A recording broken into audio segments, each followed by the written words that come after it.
নমস্কার, দেখছেন কলকাতা টিভি। আমি অভিজ্ঞচির সঙ্গে শুরু করছি সংবাদ সারাদিন। 6 মার্চ হাওড়া এসপ্ল্যানেড মেট্রোর উদ্বোধন, গঙ্গার নিচ দিয়ে মেট্রো পরিষেবার উদ্বোধন হতে চলেছে অবশেষে, এবং উদ্বোধন করবেন প্রধানমন্ত্রী নরেন্দ্র মোদী। আপনাদেরকে আরেকবার জানিয়ে রাখবো, আগামী 6 মার্চ মেট্রো উদ্বোধন হবে। হাওড়া এসপ্ল্যানেড এই মেট্রোর উদ্বোধন করবেন প্রধানমন্ত্রী নরেন্দ্র মোদী, এবং গঙ্গার নিচ দিয়ে মেট্রো পরিষেবার উদ্বোধন করবেন তিনি। মিলেছে রেল সেফটি কমিশনারের ছাড়পত্র। উদ্বোধন হবে কবি সুভাষ থেকে হেমন্ত মুখার্জি মেট্রো পরিষেবা। জোকা তারাতলা মেট্রো যুক্ত হবে মাঝেরহাট স্টেশনে।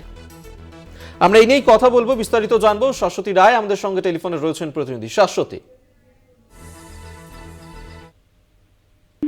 সব থেকে বড় বিষয়, কিছুদিন আগে পর্যন্ত সিআরএস এর ক্লিয়ারেন্স ছিল না এই ইস্ট ওয়েস্ট মেট্রোর ক্ষেত্রে, অর্থাৎ হাওড়া ময়দান থেকে এসপ্ল্যানেডের যে মেট্রো পরিষেবা, গঙ্গার নিচ দিয়ে যে ভারতবর্ষের প্রথম মেট্রো চলাচল করবে, সেই ছাড়পত্র মিলেছে বলে মেট্রোর সূত্রে খবর। এবং 6 তারিখ প্রধানমন্ত্রীর হাতেই এই মেট্রোর উদ্বোধন হতে চলেছে।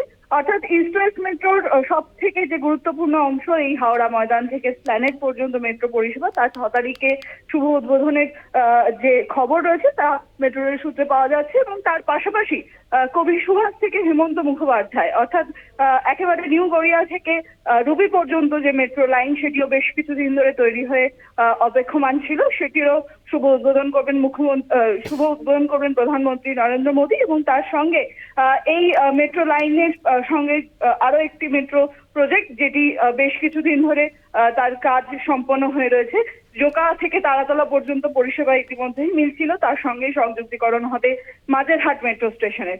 অর্থাৎ কলকাতাকে মেট্রো লাইন দিয়ে সাজিয়ে তোলার যে পরিকল্পনা ছিল সেন্ট্রাল গভর্নমেন্টের, সেই পরিকল্পনা কার্যকর হচ্ছে। এবং ভোটের আগে, লোকসভা নির্বাচনের আগে বলাই যায় যে কলকাতাবাসীর জন্য একটি উপহার তুলে ধরার চেষ্টা করছেন প্রধানমন্ত্রী নরেন্দ্র মোদী।